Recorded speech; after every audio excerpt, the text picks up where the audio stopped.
Yeah, my name's Brian Cox. I've been building custom pinball machines since about 2014. The current thing that I'm into right now are essentially custom 2.0 games from the classic Bally solid state era.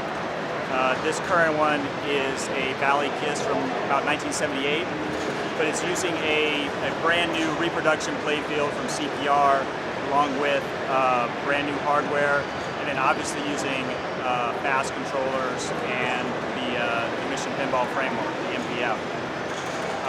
This particular game, it's a homebrew, so I'm including sounds like music from the band KISS, some animations, things like that.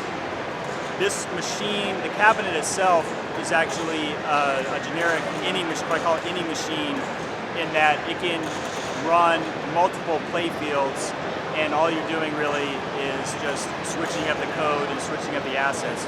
So for this show, I brought in a Bally Star Trek, also from about 1978, and a Bally Flash Gordon, which is from about 1980.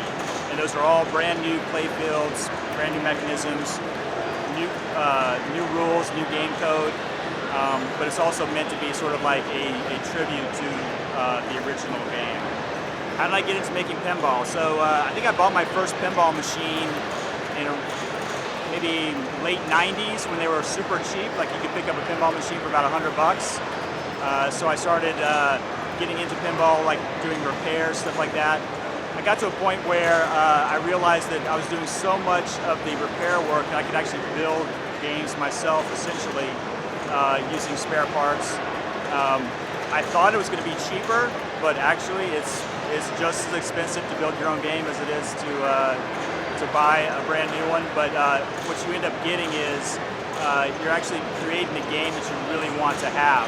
And in this case, these Bally games, I wanted to have like essentially a collection of Bally games, but I don't have the space for it, so I wanted to create a system where you could put different Bally games into the same cabinet, but not take up all the space of having like a huge number of cabinets in your house. It's basically, you have every game you want, but in a very tight, small space. So currently, in the age we're in right now, it's actually much easier to make, build, create your own pinball machine, mainly because there's kind of a cottage industry has popped up around this.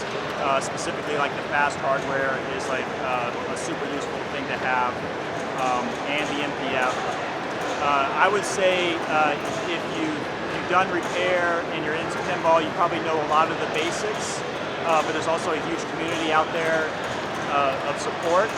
And you also have the ability to buy now like reproduction parts, reproduction playfields, and then hopefully the option will come in soon where you can actually print your own playfields.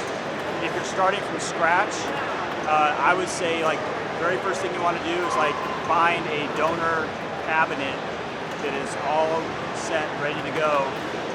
Maybe has no playfield or whatever, but start with a cabinet and then start working your way up from there, start building up from that.